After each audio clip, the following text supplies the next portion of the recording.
Awesome. Ladies and gentlemen, here we go. We are actually live with a very special guest. I had a chance to really listen and really take in Billy's message this past weekend. And I got to bring my daughter with me. And bringing my daughter to an event like this, she's 11 years old. She wants to be inspired. She wants to be motivated. She's a lot like her dad in that regards. And it was just something special to share at such a powerful event. So I have with us a special guest, Dr. Billy Alsbrooks. Thank you so much for showing up to our podcast today, man. Man, I appreciate it, bro. It's an honor to be here with you and getting a chance to share with your audience, man. I appreciate you having me on, man. Absolutely, 100%. And I guess we're going to get into, kind of your entire story, even from the past all the way up, really into the future. But I guess there's a lot of people that are probably listening right now. They know who you are. Maybe they're followers of you. You have millions of them, as we know. But maybe they're just followers of myself and in my podcast and kind of my mission. And now's a chance, for you to kind of fill in the gaps, I guess, a little bit with who you are, what you do, and then we'll get into the future a little bit. So, well, I put myself on, if there's a label, I put myself under a motivational artist. I used to think it was speaking, but that wasn't enough, man. I needed to bring the artistic side of me into my craft, man. So I remolded and reshaped the label. And I'm under that motivational artist category, man. What I like to do is combine from my past. I was in the music business, a music producer, songwriter for multi-gold platinum acts, and a music act myself that was on Billboard. I like to take the elements from that field, that creativity and rawness and authenticity, and bring it into motivation to inspire and impact others, man. And I use many different platforms and mediums to do that, right? Like I've written the book Blessed and Unstoppable, so we did it in the print format, and then we do the live events, like you were just mentioning. You came to the tour this weekend in Orlando, and then the other aspect is doing albums, motivational albums, which we stream out to YouTube, Spotify, Pandora, YouTube Music, all the streaming outlets, man. And I'm really in that place, man, where I'm loving what I'm doing, man. I'm really passionate about what I'm doing. I don't really even see it as work. It's work, but I don't consider it like, work as, doing something I don't love to do. I love this and can do it all day long, man. I just love what I do, man, and trying to make a difference out in the world, and you can tell, Billy, and I don't mean to interrupt you, but you can tell with your art, like you said, you're an artist, a motivational artist. And what an artist does is it tries different mediums. It tries different ways to be able to get their message out. And that's what we were just talking prior to going live. That's one of the major things that I appreciate you, for, many things, but the way that you deliver your message reaches the masses like you are going to do, and you are doing by the millions and soon to be billions. Amen. It's such a powerful way to go. Now, let me ask you, I guess, a question for the future. Where do you see it? Because YouTube was hot. It's still hot. You know it is. But now audio is kind of taking a different swing here. People are more apt to just get their earphones in, go on a workout. They don't want to look at a screen because they look at it all day. Where do you see audio? Well, right now, I've put out 10 motivational albums, man, of the material. We brought everything that we did, like with the streaming, like you're saying there, and modified it and repackaged it up in a way, if you go to the gym, maybe you don't want to use the data on the phone. Now, with prices these days, maybe you just want to put it in your ear when you're out walking or riding, or can't look at your phone. You just want to hear it. So we package the albums up in that way. And I really see that's where it's going. That's why I bring in the music side of this into the motivational side, because I think there was, the motivation was kind of stagnant for years. It kind of just did the same thing. You'd have the speaker come up in the suit and, give that same spiel everywhere. And I just thought that there was more to that, and we needed to get deeper into the audience. We needed to bring the emotional side in a little bit more, the music side, and to make it more effective, to open the people up and really connect with their, not just their minds, and not just their hearts, but I want to go straight down to the DNA of the individual, and I want to change the structure of that, the genes, and not just theirs, but the generations after them. And we want to plant that in every single cell in their system, man. We want to impact them in that manner, man. So the easiest way to do that is music, man. Music is so influential. Words are so influential. The poetic side, which I'm a poet too, is being a song. I want to combine all these elements into one, what we call complete work of art. I haven't got there. To me, I don't feel I've got all the way there yet. It's still in the transitioning. I started out just doing the motivation, then incorporated the ministry into the work that I was doing. Then I brought in the poetic, and now it's just making it seamless. I want it to be seamless where you really can't tell if I'm doing motivation, poetry, music, ministry, whatever it is. I want it to just flow and all be one complete body of work that touches the individual on all levels, not just, the mind and the heart, but all levels of their existence, man. That's what I'm aiming for. And learning that craft and learning that how the elements balance out is the hard part, but I'm working on it every single day in order, to produce that. Well, and I can definitely see that through your work, as I followed you for, quite a long time now, Sadi and the Champions, when she got that created, I've been following her for a while, and she turned me on to you. And that's just, really how it works in life. But then boom, I like to do two things at once. I like to be multitask. I like to mow the grass, listen to an audio book, even on 1.5, right, to get through the boring parts. But man, when I listen, I could listen to your YouTube like constantly all day long. You know what I mean? Like if you want to be motivated, you have this booming voice, and people have said this, right? Like you've gotten this a lot. In this powerful demand, like, how is it that, I guess, a person like you, how can you transfer that much energy? Because I'm pretty curious to know that, because you got on stage and you spoke for 4 hours easy without stopping, and very powerful and very demanding. I mean, to where I was, and I'm an emotional guy anyway. So of course I'm on the verge of tears after everybody presents. But when you got up there, like it was like the bass was going by your house, and you're like, damn, like somebody's got the beat going. Where does, I guess, that come from? Where do you see that in the future? Because I'm seeing it more, but you are like on a whole new level. Well, the anointing and the gift is not mine. It's all God. God just used me as a vessel to impact. And the way to be most effective is to submit to the creative forces that are coming through that God is trying to channel, and just get out of the way of that. The hardest part an artist has is just get out of the way of himself and let the divine that's on the inside of us, the creative power, just do what it wants to do. And that's the hard part. And my first year doing motivation, I got in the way sometimes. I was in my head doing the work and doing it, with the thinking aspect. But as I began to mature and grow in it, I started getting out of the way and saying, okay, God, do your thing. Because you know who I'm speaking to. Like when I go through to put a message out, let's say on YouTube or iTunes Music or whatever, I don't know the audience on the other side. I don't know exactly who's ever going to stumble onto this to find it. God does. So he knows the exact words, the exact cadence, the rhythms, the metrics, all that are needed and required to reach that individual. And if I'm trying to do it with my head, I'm going to mess it up because I don't know who I'm really, really speaking to. So I have to get out of the way. And that's the hardest part, is just getting out of the way and letting God do his thing. But let's see, I started in January 2017. Around 2018, I cut off all outside influences.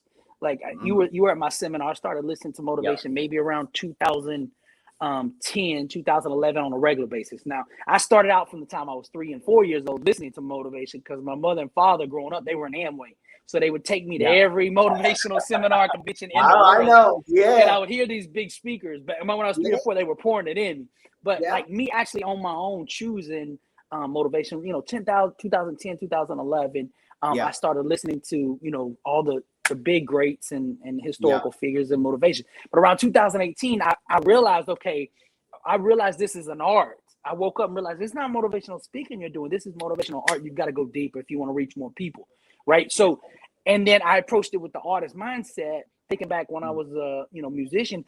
If we listen to a certain artist or a certain genre over and over, we tend to emulate it and become that which we're listening to. And, the artist eventually, if he wants to go to the next level, he's got to find himself. He can't just be a carbon copy of what he's listening to. So around 2018, man, I turned off every other speaker, every outside influence, and just said, okay, now I need to listen to the voice on the inside and let God speak through that, through the mic. And that's where I really began to change. And, some things would work, some things wouldn't. You have to experiment and you try different things, different styles and all this. And I would just, whatever was in me, that's what I would go with, man. And God would, pull the strings and put the elements together. And I give him all the glory for it, man. Wow. That's powerful what you said, that, there's a lot of great people, and success and failure leave clues, as we know. But there's a lot of greats, like you said, that they turn off all those influences. They stop with things like social media, watching the news, negative influences. But you're right, in whether it's in business, in speaking, in ministry, I would imagine a lot of people, that are preaching on a regular basis, and artists would go through the same type of thing, because you're right. If you're following them, like, I raise my octave if I'm listening to your stuff a little bit. I'm getting a little bit more booming, and I'm slapping, you know what I mean? And I'm doing that, but you're right. I mean, you kind of emulate what you're, so then you kind of separated. Is that when your creative side kind of took over, because you weren't hearing these other outside forces coming in? Is that when the creative juices really just started flowing and coming up with things then? Or? Yeah. When I started doing this originally, I didn't know what I was doing. I was just having to trust God with every little piece he gave. He just gave me one small piece, and somebody needs to hear this. Like, a lot of people, they need to have it all figured out, right, before they take that step. And you're not ever going to do big things like that, because the big things take a lot of faith, and you're not going to be able to see the dark. You got to learn to own the dark, the things that you can't see, and keep moving forward. So I learned it the hard way, going through, as I mentioned at the event the other day, the panic attacks and PTSD. I learned to trust God with that. I couldn't see, right? So in 17, he would give me little bitty pieces, and I would just have to be a good steward of that one piece and trust him with that piece, and then he would reveal the next. So like when I started doing motivation, I didn't know where I was going out. I didn't think of doing a world tour. I didn't think of, even this book, to be honest, I thought, okay, I'm going to write a book that's going to sit on my shelf. I didn't see 31 countries, right? Like God had this planned out, but I had to trust him with it each step along the way. And 2018, it's starting to become clear and clear. Okay, this is an art form, and I don't think a lot of people understood motivation that way and saw it that way. And I wanted to change that. I'm saying, hey, what we do, if you look at the definition of art, it's an individual taking his truth, his authenticity, his viewpoint, and creating a piece of work in a way that stirs emotion in the individual that is looking at it, right? And changes them in some way, shape, or form. And I was like, well, that's what motivation is completely designed to do in the first place, because we are trying to stir emotion, or truth, or principle, or help. We're trying to stir that into the individual. So what is more artistic than what we are doing? I was like, the total art is this, to move people into different states. That's what this whole thing is designed to do in the first place, And I realized, okay, this is an art form. So as I began to gain more clarity, then the other things started to unfold. But, it's learning to take those steps when you don't see or don't understand where you're headed, but just you just trust God, you trust the process, and you just keep moving forward. And every time I've done that, those have been the times that I've made the biggest breakthroughs. The times that I had to figure it all out before I did something, those were little small breakthroughs that I made in my life, little small things. The cataclysmic, life-changing events that happened came when I don't know how I'm going to make this thing happen. We're just going to try it, right? We're just going to wing it. We're just going to step out there. And those were the ways, and those were the times, man, that God really showed up and showed out. Yeah, man. Yeah, and that is so true, because I'm kind of a lot like what you're saying. I try to overanalyze. I try to have the answer for everything. And I guess everybody does to a certain extent with something. Right. But the minute that you just kind of let your hands off the wheel a little bit and you just go and you just do what you do, right, that's when great things happen. Now, speaking of great things, okay, not only are you, an awesome author, obviously motivational speaker, to some really high performing, high class, maybe high society, high social economic, like you're actually going into professional sports teams and you're inspiring them in super large companies worldwide. Okay. And doing this worldwide tour. I mean, you're really touching the masses. What's it like, I guess? Is it different motivating those people than motivating other people? Or is it the same? Is it the same message? Is it the same reaction that you get? I was always curious because I think that the universal language is truth.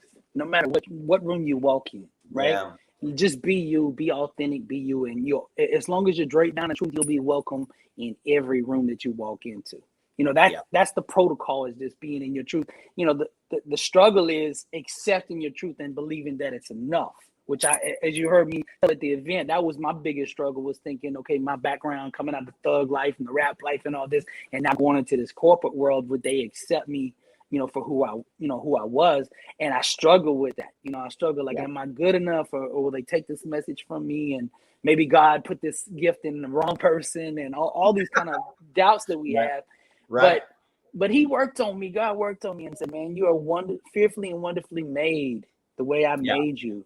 Each one of us is strategically designed to minister, impact, affect whoever we've been called and assigned to.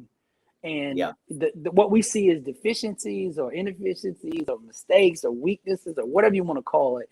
Those are the very things that allow us to connect to other individuals if we frame it right. If you embrace those things, don't run from them. The common person wants to hide the flaws, right? But to be effective in this business, we must expose the flaws. That's what separates the great speakers from those that aren't, is that they can expose the flaws and sit in them boldly and not run.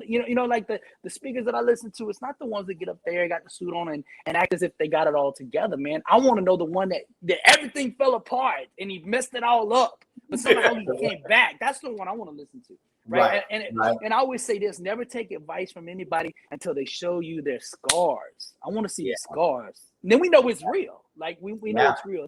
It's not like just somebody, reading a personal development book and come back and regurgitating all that material on stage. I don't want to hear that, man. I want to hear real life, authentic stuff that I can connect to. And ultimately what we're doing, no matter what environment we're walking into, we're showing the person themselves through us. Like my truth is your truth. When you really look at it, it's our truth together. And although we might be in different bodies, come from different backgrounds, different social classes, whatever, truth is truth. When you get down to it, truth is truth. Right now, 100%. I might change the delivery going into a certain place, but I can never change my truth. There's principles that no matter where you're at, apply. Like, fire, truth, music, passion, vision, grind, standard. No matter where I go, those things are, set in stone. But the delivery, maybe the approach when I go into an NFL team is a little different, maybe than a, Fortune 500 insurance company, or, whoever I'm speaking to doing therapy, addiction program, whatever. The approach might be a little different because I might use a different story to connect to them. It's my truth, though. I'm not like modifying my truth now. I'm just saying, what in my truth would they connect to? And I'm going to tell that. I'm not going to go make up something. I'm going to find the truth in me and then connect with them on that level. And I guess, Billy, more of my question is not really what you change, but how do people take it? Because I've been around both, I have clients that are super high level executives, and I got clients that are not, right? And, look, there's some commonalities, there's some differences, but it's the people that follow through and try and give effort that are the best clients that I have. It doesn't matter at what level they are working with me. Exactly. Do you find that are there always the people that are the overachievers and always the people that are like the eye rollers, right? Like, right. I got to believe that, coming from your eyes, there's always going to be those people, right? Yeah, you're always going to have a balance of them. Yeah. And it's just, and a person, as the old saying goes, you can lead a person to the water, but you can't make them drink, right? Yeah, that's right. But in our world, it's more like this. What makes us effective is the way we hold up the mirror. Yeah. I can reach that person if I hold up the mirror in the perfect way that they can see themselves in what I'm saying. That's right. Whether they're the low end or the high end, the Yale or the street guy, if I can hold up the mirror just right in a way that they can see themselves, then we can connect. Yeah. And then when you do that, it's like in the old rap world I come from, we used to say, man, real recognize real. Like it doesn't matter where you're from, real. They might say, man, you come from somewhere else, but you real. Yeah. Like, and as long as you're that, usually you can connect with somebody because they understand, like, you're not coming here trying to be something you're not. And I, like I told you earlier, I struggle with that because in the beginning I thought, like, if I get on stage, I've got to metamorphosize into something that I'm not. And how am I ever going to sell that? You're never going to be able to sell that. That's the key. You're never going to be able to sell something that you're not. That's 100%. Right? They're gonna sniff you out real quick. They'll say, something ain't right, with that person. And in music, it was the same way because we'd have, like, being in the Thug Life Street, like, people come in and rap that way and would say, man, you ain't from this life.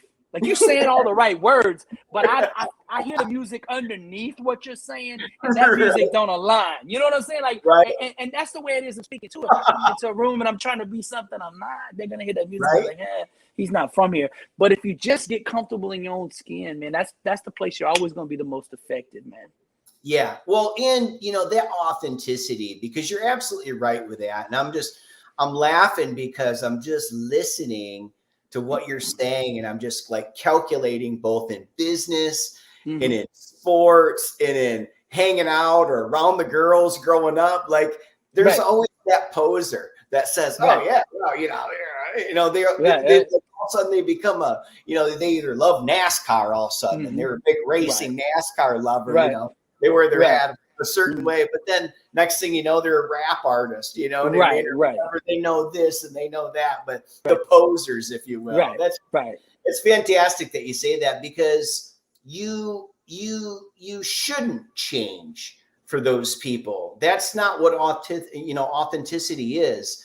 You may change your delivery, right? So that way, like you said, you can hold that mirror just right where they can actually see themselves, and then it's now you related, because that's just such a powerful thing.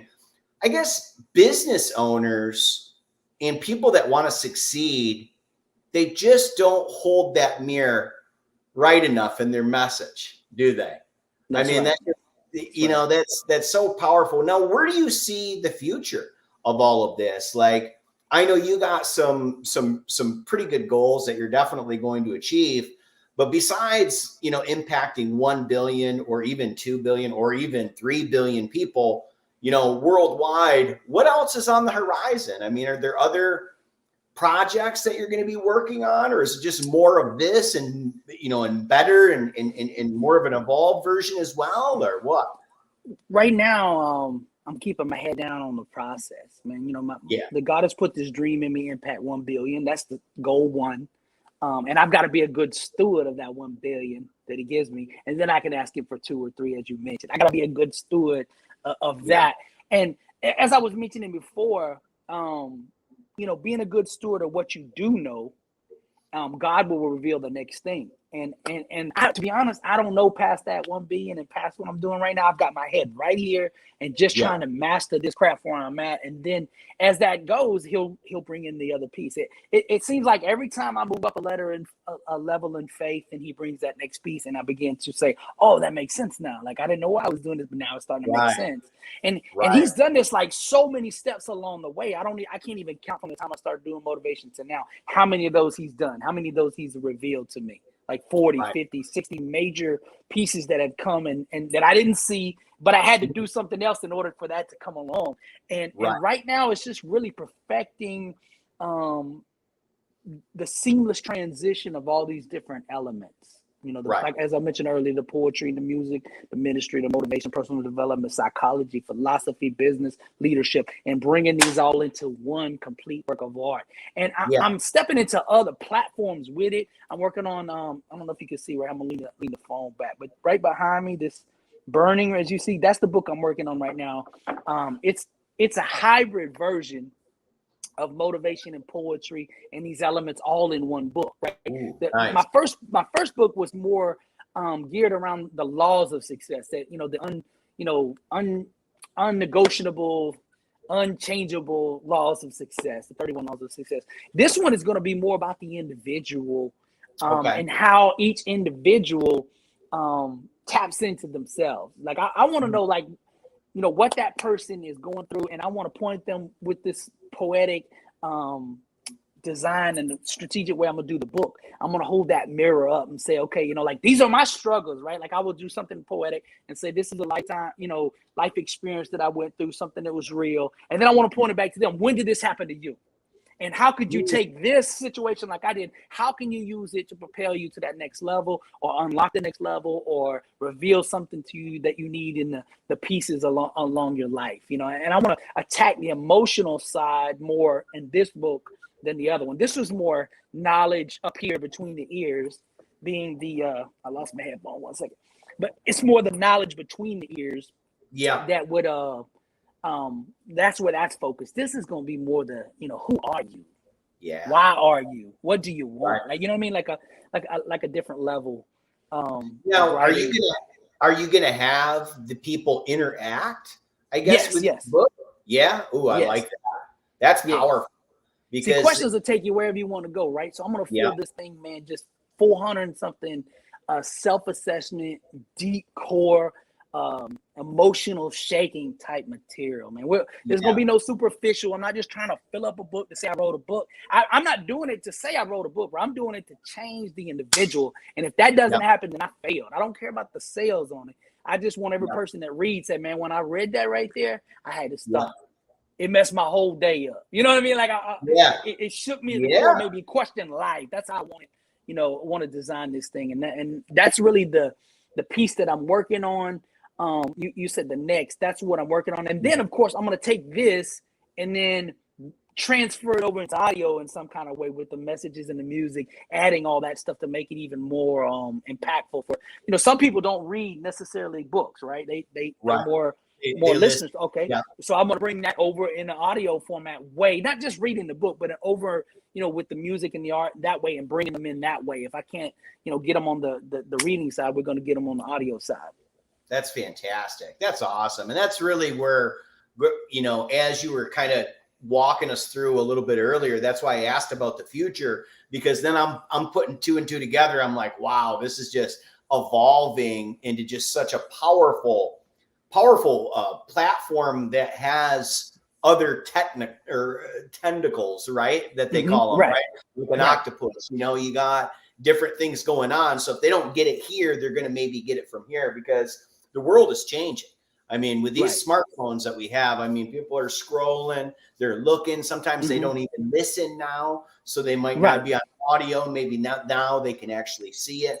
So that's really powerful. Well, I guess let me speak on that. Let me speak on that real quick before you go to the next thing. The philosophy that I have, because I've been thinking a lot about this, the more humanity and mankind slides into the artificial illusion of the digital world, the more valuable the real world is going to be. Yeah. So like, if I can touch them with the truth, and if you weigh truth up on a digital illusion, truth is going to win out every single time. 100%. Because like you said, when you scroll, it's a numbing thing, because there's no feeling in there. I don't know what it is, scientifically behind it, but there's no feeling there. But so when feeling comes along, man, it's going to rock them at a deeper and a different level, because all day long they've been numb, and all of a sudden now they get a taste. Yeah, now all of a sudden they get a taste of truth, in their own truth, and man, that's gonna really change situations. So I think actually, a lot of people in my field are a little worried about where it's going, right? Thinking it's going to kill the business. In my eyes, I think it's only going to enhance it, because there's going every day there seems to be less and less real and more artificial. which makes the real more and more valuable, right? Supply and demand. That's what I was just going to say, Billy, is that it's really going to weed out the posers and the people that are the artificial, right? The artificial people, or I forget the terms that people use out there where they're pretending through life, right? You're right. The real is going to be real.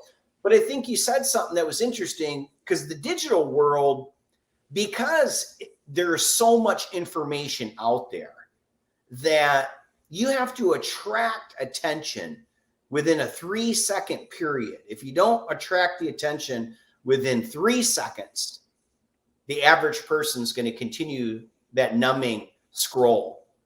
So I guess for you, because you're powerful, you catch that attention, of that 3-second world. How do you do it? Why do you do it? What about it do you know? Because that's kind of like music. I mean, music, you can listen to like the first, 10, 15 seconds at the most. And the song is there. Right tonality, you don't have something to catch, you're done. People go, they'll tune the radio.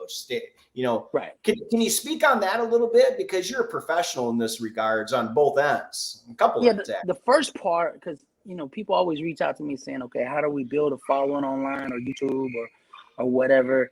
I take them back, 200-300 years with the wisdom that this evangelist John Wesley said. One time, this guy came to him, and John Wesley was the founder of the Methodist Church, and he did revivals all over the United States. And people, wherever he went, they would just show up, thousands, right? And a guy asked him, how do you get these people to come? Like, how do you get everybody to come wherever you go? And his response was, set yourself on fire, right? The anointing, the passion that you have, set yourself on fire, and the world will come see you burn, right? So that 3, 5, 10 seconds you're talking about, I got to be burning. You see the name of the book, Burning, right? We got to burn, because if we burning, they gonna see it. It's like if somebody looks up in the sky and there's smoke, man, they want to find out, hey, where's that fire going on, right? We want to gravitate to that, and that's what it's all about, man. And the only way you can burn is do what you're super passionate about and can't live without, man.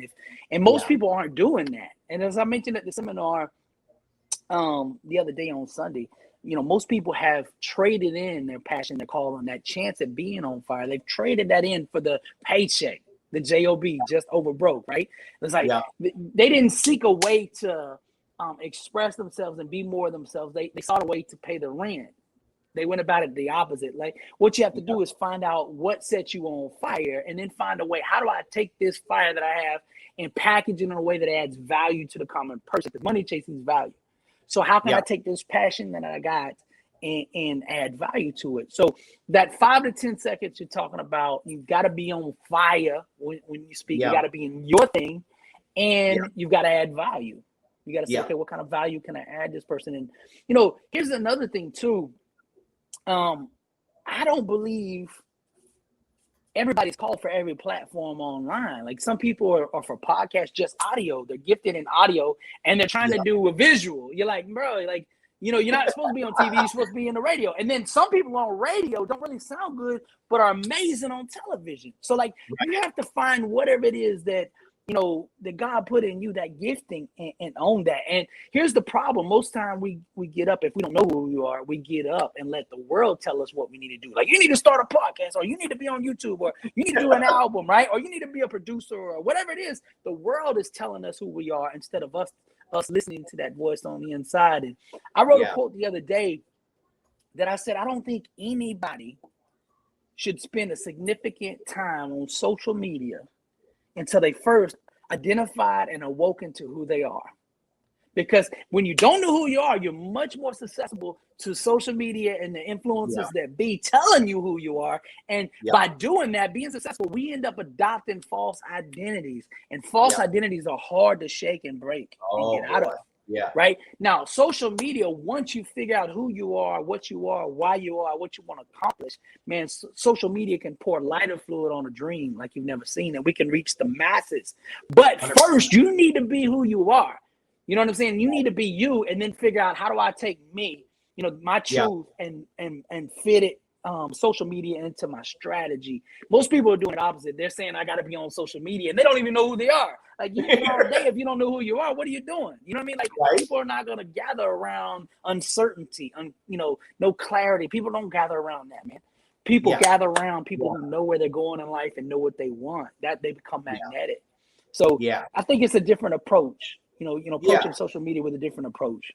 Yeah, I think it is, and I think you're right. I mean, I think that it's hard, look, you want to, you want to do it for business purposes. I've been on both sides. Like, all right, I gotta communicate this many times on social media. You get a marketing coach tell you, hey, do this, this, and this. And if you do this, this, and this is what your numbers will be. And you're like, okay, I got to go through and then you're like, screw this. I'm doing what I want to do. Right. Exactly. And then, but you're right. So the more that you shed the skin of what other people want you to be, and you start becoming what you want to be, and you start becoming you and being authentic, the shackles come off a little bit, and then you can really move in the direction that you want to. Now, look, let's turn back time just a few minutes, if we will.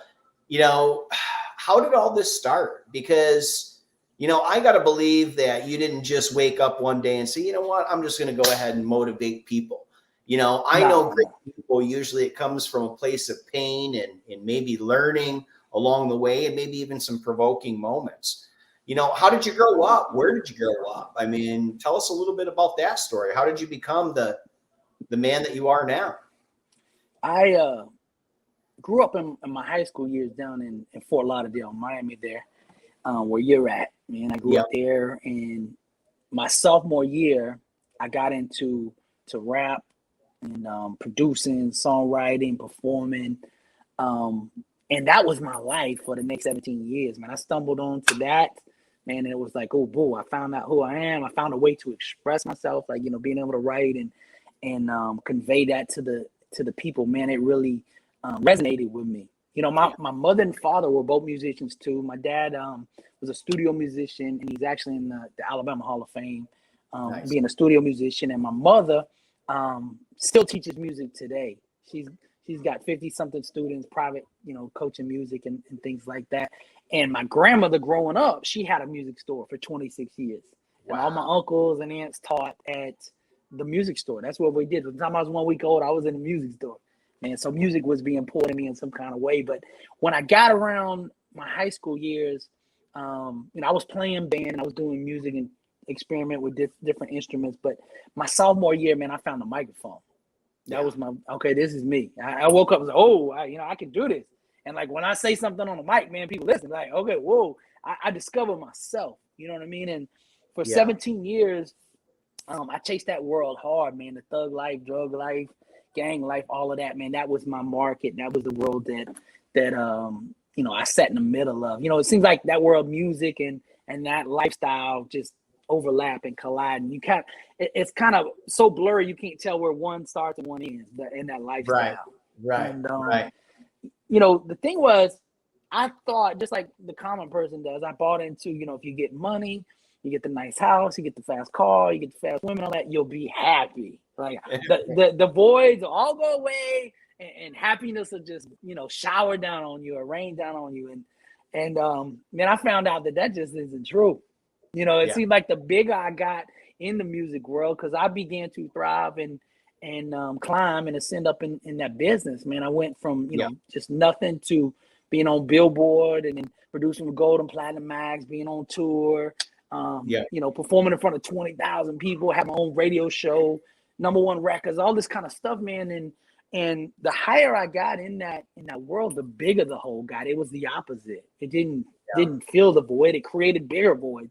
And then also, I was seeking validation for those around me and looking for real relationships and connections without knowing that's what I was looking for. Looking back, right? Looking back. My entourage, as I got bigger, my entourage got bigger, right? Yeah. But the people that were with me really weren't with me, if you know what I'm saying. They were there for what I was doing, engaged in.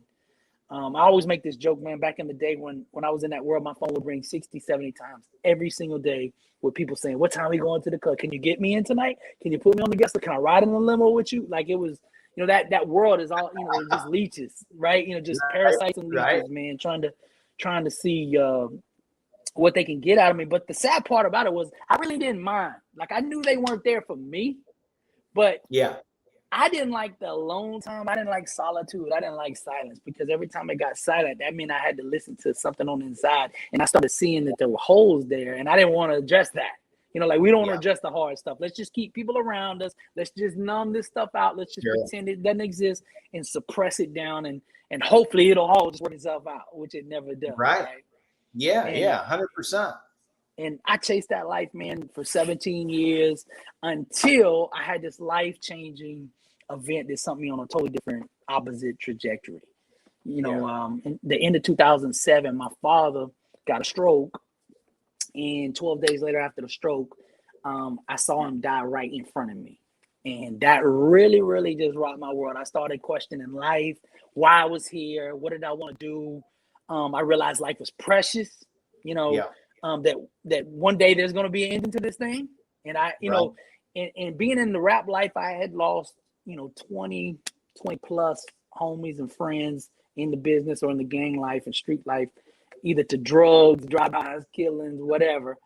But for some reason, I never thought that it was going to happen to me. Like, okay, man, it's bad what happened to so-and-so. Well, I hang out with that guy every day. It could have just as easy been me, right? Like, and I would never put that together. I just kind of shove it in the back of my mind. But the way my daddy died right in front of me, man, I couldn't run from that no more. Like, it was right there. And man, that just changed everything. And from that point on, I was like, man, I gotta do something different. What I want to do with my life. I started asking myself better questions. Instead of like, what kind of rims do I want to buy? I started saying, what do I want my life to be about? What kind of legacy do I want to live? Instead of what kind of chain do I want to have on, right? What kind of Jordans do I want to buy? Man, who can I impact? Like, the questions began to change. And so I was sent down a totally different trajectory, man. And at the end of now, why does that happen, Billy? I mean, in your experience, I mean, you've helped out a lot of people in your career. You've seen a lot of people in your career do some fantastic stuff just due to your coaching, due to your motivation and inspiration. But why does it always take rock bottom to really rock somebody? Because human nature, man, seeks being comfortable. You know what I mean? Human nature is let's seek comfort and let's play it safe, right? The self-defense mechanism that we have, the fight or flight, let's protect ourselves.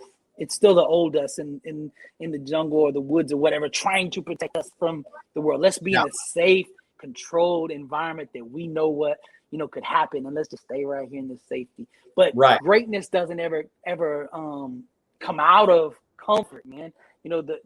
What I say in the events and the seminars that I do, man, your success potential is always equivalent to the level that you're willing to be uneasy. If you want to be great, if you want to do something different, you got to get out of that box. You got to get out of that comfort zone, man. And sometimes it takes tragedy, trauma, trials, and tribulations in order to force us to that place that will make that decision and say, no more. No more. I want more out of life. I want to live. I want to squeeze something out of this existence and not just get by. Just being average is not enough. And this lifestyle that I don't like, that's everybody else's plan for my life, I don't want it anymore. I want to start to make my own decisions. I say this at the event. I say, how much of you is really you? Yeah. Like, because most of the time we're not doing our own thinking. Let's be real. We're not doing our own thinking, man. The TV tells us what kind of car to buy, right? Like, get the new Lincoln, get the new Tesla, get the new Mercedes. Right? They tell us what to buy. What kind of shoes are hot? What's hot now? Right. Oh, those are last season. You don't want those, right? Like, somebody tells us this stuff instead of us just saying, "Hold on, man. What do you want? Like, what do you want? Forget what the trends are. Forget what the world is telling you, the newspapers, the CNN, and all that. What do you want?" Yeah, I say this on one of my poetic songs. I say, how do we know our name? Because CNN told us so, man. Right. You know what I mean? Like, we've got to define us. It's time. And the trial that I went through there with my dad, it forced me into a corner where I had to, and maybe I wouldn't have done it any other way. And maybe that's the only way God could reach me. Like, okay, when that happened, it was like, okay, this is the opportunity, because he's not going to listen any other time. I was hard-headed. Well, and that's the thing is, like, it's attention, right? Because I think that we all put out identity with what we're doing in our life, who we're surrounding ourselves with, what we're associating with. Yes.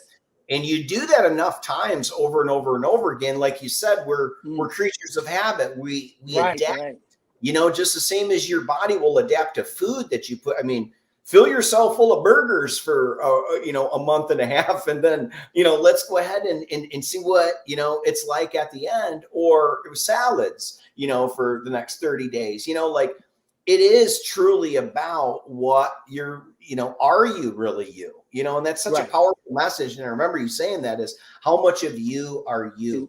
Yeah, and it's really you. That's kind of crazy because you put different hats on. I know as a dad, I did a different hat on. As a husband, I put a different hat on. Why? To be able to help, right? To be able to mold and be a chameleon. But you're right. The more that you're like something that you're not truly on a regular basis, the harder it is. And I think, exactly. Don't you think that's what stresses people out? Don't you think that's what really drives them and really gets them to a point of no return, is that, that constant looking to be something else rather than themselves? Is that what you dealt with at that time? Yeah, the stress and anxiety is really the gap between your soul knowing who you are and who you're being right now. Yeah, 100%. The stress and anxiety is that gap in between. And the further you're away from who you really are, the more that thing, because your soul trying to get you back to you. It's trying to say, like, what are you doing? Come back home. And it's like that rope trying to pull you. That's that tension. That's that stress. It's trying to bring you back home. And me going through that situation, God was trying to bring me back home. Say, man, you got so far away, you couldn't even, recognize that you were away. Like we get so far away from us, we start to believe that is us. Like we unlearn us and learn what the world's, saying about us, and adopt those belief systems, adopt the values. The world told you you're worth this. Okay, well, I'm not worth much, and because the world told me I'm not worth much, and so I adopt that and accept that, and then that affects every other decision that I make. And it's not true. I'm making decisions off illusions. And this is why I say, get back to you and say, how much of me is me? How much of me is really me? And let's make a decision from me, the real you. Let's make decisions from that space and that place instead of, Because you said something that was quite interesting right there. You said that you're making decisions based off of a different version of you than really what is the true self. So here you are making a decision, and even if it's a good decision, you're still making it off of somebody that's not you, right? Exactly. So that's still going to send you in the direction that you may not want to go. You know what I mean? Ultimately pull you away. Now, how did you go? So obviously, you kind of had, a provoking moment in your life where you took a different direction. And I remember you talking about this. It wasn't like instant success. It wasn't millions of views on YouTube like it is now. It was a challenge for the next 18 months, right? I mean, after that, before things really started picking up, what happened there? Well, my dad died in the end of 2007, and before I started doing motivation, it was almost a decade between when he died and when I started. As soon as he died, I developed PTSD and panic attacks from the way he died, like unexpectedly in front of me. As I said earlier, our human nature tries to protect us. My mind began to take over because losing my dad the way I did, unexpected the way I did, it freaked my mind out. And it was like, I got to protect you from what happened to Dad. I got to make sure this doesn't happen to you. And I started having these panic attacks every day, man. It went from, having one panic attack a day to 2 panic attacks a day to 4 a day to the whole day, either having one or anticipating having one. And that became my life for 7 years. I went from being on stage in front of 20,000 people, rocking the mic, to being locked up in a room 2 weeks at a time, scared to come out because, the only thing I controlled when I had a panic attack was where I had it. So if I stayed at home, then I just had it in a comfortable place. I wanted to have it at home. And it took 7-something years, man, for me to come out of that. I reached out to God about 5 years in and said, hey, I've tried everything I can do. This ain't working. So let me give you the keys. And, you heal me, right? And he did. He honored that. He'd been waiting on me for years to come. And finally, like you said before, I did rock bottom myself before I Yeah. reached out. And finally, when I got to that point, he honored and showed up. And it took 2.5 years from that point, from my prayer and for him when he intervened. It took 2.5 years for me to start to gain back full function. Like it wasn't overnight. Like boom, I'm healthy. I had to learn how to get my life back. Yeah. And then once I got it back, like now it's been almost 10 years. We moved up on 2017. Yeah. I got to God, and I'm like, okay. When my dad died, I started thinking about, okay, how can I make a difference? You know, how can I leave a legacy? How can I leave this world better than I found it? What am I called to do? In 2017, God began to move the pieces and show me my true identity, not the one that I had adopted. Now, see, here's sometimes what we do. We have success in an area, and we confuse that with our calling, right? We think that's our calling. I was close to my calling when I was doing music. I was, writing. I was producing. I was recording. I was on stage performing. I was behind the mic. I was really close. Therefore, I had success because the closer you get to your true calling, the more successful you're going to be. So I was very close. I was in position. I just had the wrong mindset and the wrong material with the wrong objective behind it. Right?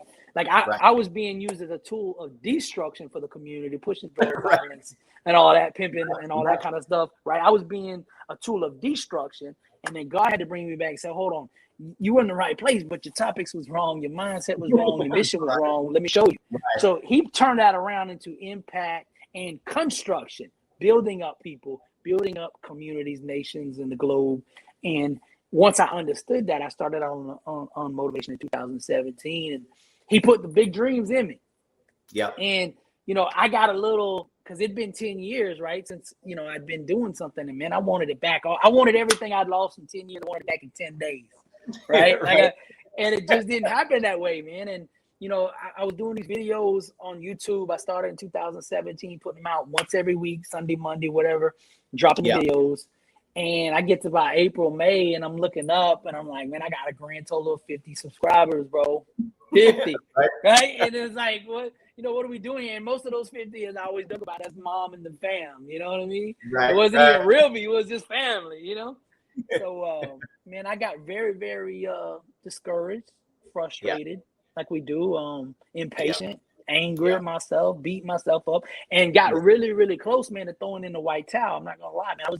I was at the crossroads of just saying this ain't working. I'm just going to give up on a dream. Go get a 9-to-5, be like everybody else, because they're all telling me, why am I crazy anyway? Why don't you just come home and be like us, comfortable? It's really comfortable over here. Right. And I got to that point where I was at the crossroad, and one night I went into my studio just frustrated, about to quit. And I knew I had to get control of myself, man. I knew, like, if I don't get control of my mind right now, I am done. Like, this is where I was at. So I put on some music in my studio, got in front of the mic, and originally my intent wasn't to put that message out on YouTube for other people, and nobody was listening anyway. It was just 50 beware. It was really just for me. Like, I just want to get in here and record something that I can play every day to remind me of who I am, right?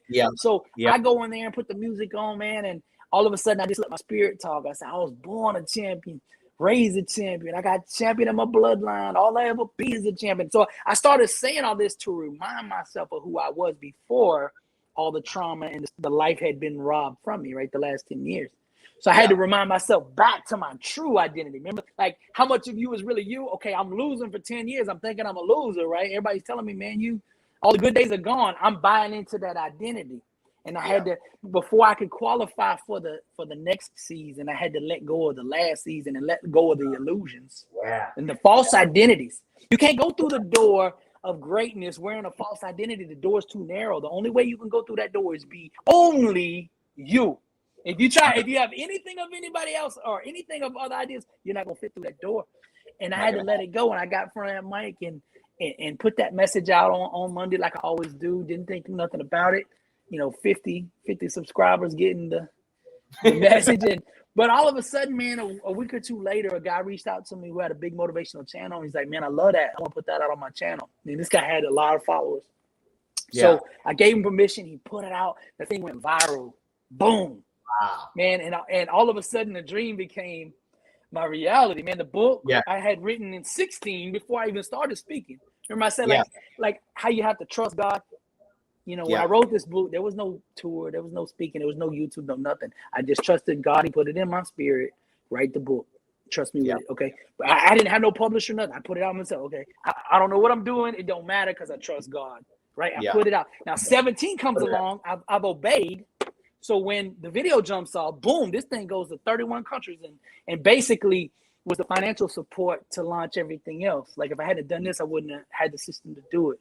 So yeah, man, after that, the videos took off, man. The following started coming.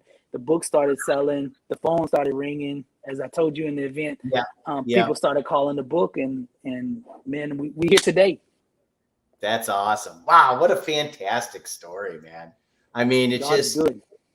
Yeah, brother. I mean, you're good as well. So you're definitely being a good vessel. That's for darn sure. Well, you know, I do have, you know, 2 questions before you go. Okay. And I think that, you know, I asked all of our guests, you know, the same question. And I got to ask you for both business people out there, entrepreneurs, maybe even artists out there, because you're an artist, you can definitely relate to them. Somebody that's really trying to go to that next level, right, with their passion. But also individuals, okay? People that, you know, maybe they're not there yet. And maybe they just want to really just pick themselves up off the ground. You know, what is that one piece of advice for you to have for those 2 different types of people, I suppose? And it could be the same advice. A lot of people do that as well. What would be that piece of advice for those? I would say there's 2 things you can do that will immediately change the trajectory and set things in motion. As I told you earlier, questions will take you wherever you want to go. You just got to ask the right questions. And successful people just ask themselves better questions, personal questions. The inner dialogue is better, right? Champions have better inner dialogue going on than the common person.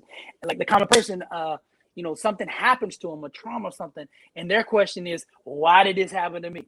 Why me, right? Like the self-defeating type of questions that lock you and bond you and keep you in chains.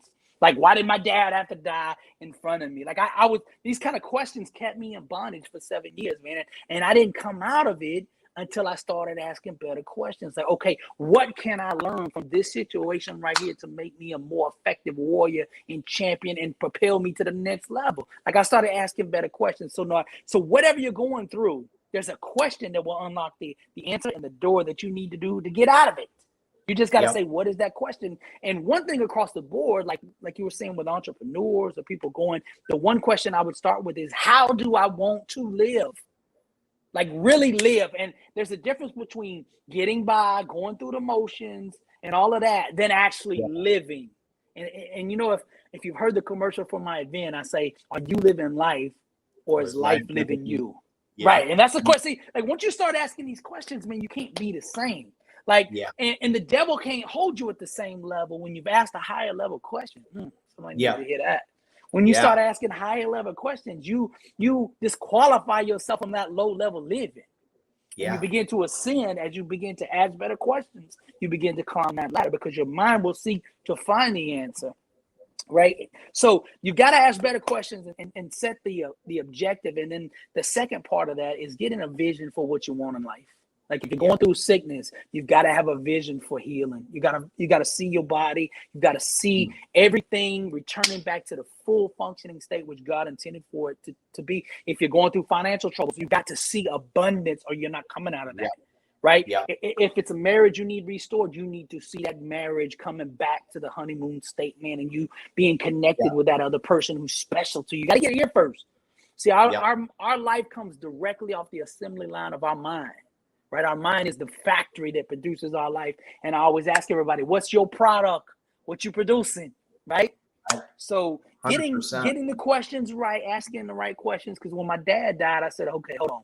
What do I want to make this life about? What do I want my legacy to be? How can I make an impact?" I started asking these questions, and those questions led to clarity, which gave way to vision.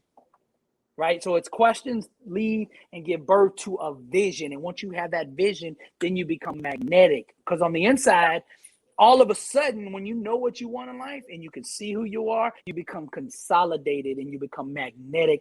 And that magnetism will attract and bring things into orbit around you. The people that needed, that are needed and required to build your victory or your vision or your business or whatever it is will begin to move towards you. And when they do, those opportunities will come, the doors will open, and it all starts though with here. Yeah. You got to have the vision. So 100%. questions and vision, those are two things. I don't care what the situation is, they will apply. That's the universal principle that you can't get away from. No matter what your situation is, those two things can immediately begin to impact your life. Wow. That's so fantastic. And you're absolutely right. I mean, that will retrofit to everybody that's listening. Right. Ask better questions. And what do you want it to be? Like, what is your vision? Right. That's right. You're right. Like if it's crazy to think about, but if you think about being sick, you're going to become sick. If you're thinking about bad, there's going to be bad. But if you're constantly thinking of good from an abundance mindset, you're absolutely right. I mean, that law of attraction is very, very powerful. 100%. Yeah, but another thing too, that'll unlock, because a lot of things as far as breakthroughs require energy. Like without the energy, you can't make the breakthrough in life. So let's get back to what causes energy. A good question that you can begin to ask that will unlock every area of your life, not just business or whatever. But once you ask that, it'll affect everything else because your energy changes. Ask this question: what sets me on fire? What am I passionate about in life? What, when I do it, does my whole energy change? And where do I feel that I'm more powerful when I'm doing this or that? Find out what that is and pay attention to your energy. Right. And when you find something that lights you up and you get more excitement or enthusiasm, pay attention, because that's a clue. And wherever you're getting that kind of energy, you need to build your life around it in a way that you can do it more often. Because once that energy is churning, all of a sudden it's going to start burning away and kicking away things that don't belong in your life. That fire will burn away everything that doesn't belong in your life till all that is left is your greatness, man. So it's very important to find that energy and plant your feet in the things that, make you alive, that make you feel good. That's what life's about, man. We don't, most people are just lukewarm. They're not hot, they're not cold. They're doing a job. They don't hate the job, but they don't love it either. Right. And that's the worst place to be, because if you hate something, you're like, no more, man, I'm done with this. Right. But if you like it, you're not going to change, of course. That lukewarm spot is, I don't hate it enough to come in tomorrow and give them my 2 weeks notice, but I don't love it enough really to stay here for 20 more years, or do I? Because it keeps you in that state of inaction. And not even give that effort though, too, right? Yeah. Because, I would imagine for you whether you're cutting an album at home and you're in your studio or even on stage, I got to believe the stage you probably love better just because of energy, because you're absorbing energy from other people. But I'd imagine 4 hours goes by like an hour for you because you just absolutely love it. Right. And I know that for me, when I'm on stage or when I'm doing videos or doing content or coaching, right, or training or developing, like all of a sudden before you know it, I'm like, whoa, what time is it? Like the whole day flies by. And, the old timers always say, get a job that you absolutely love and then it's not work anymore. Or they say it, something like that, and that's such a powerful statement, man. Wow. Well, listen, I could talk to you all day long. And I know that everybody could listen all day long. So we definitely got to do a part 2 of this. I'm with it. Where can people find you? Website, I mean, obviously on YouTube. Can you kind of give them where to really find you the best? Okay, I got 2 things. The major hub for my online presence, blessedandunstoppable.com. And from that place, you can get the books, you can get the albums, it'll take you to YouTube and all my other sources, and the merch, the clothes and all that. And the other thing, if you're on social media, I've got the same address everywhere, at Billy Alsbrooks. You can get that Twitter, Facebook, Instagram, TikTok, everything is at Billy Alsbrooks. Very simple, just my name, and you can find me. You can Google that name and all of that should pop right up. Oh yeah. And it's real easy. I mean, you're all over the place. I mean, millions and millions of views. I mean, wow, your albums are awesome. I mean, thank you so much for coming in and just, kind of talking shop a little bit and motivation. I just absolutely love, you coming on the show today, and I'll have you stick around here for a minute. We'll let everybody else off. Everybody, if you love this episode, which I know you did, share it, send it, like it. Of course, go ahead and do a review. Remember, always positive change in people and your peak performance as well. Billy, thank you so much for being on. Tell them to get the book. Blessed and Unstoppable. That's right. Get that book. Ain't got it. Get it. It'll change your life. It'll change your life.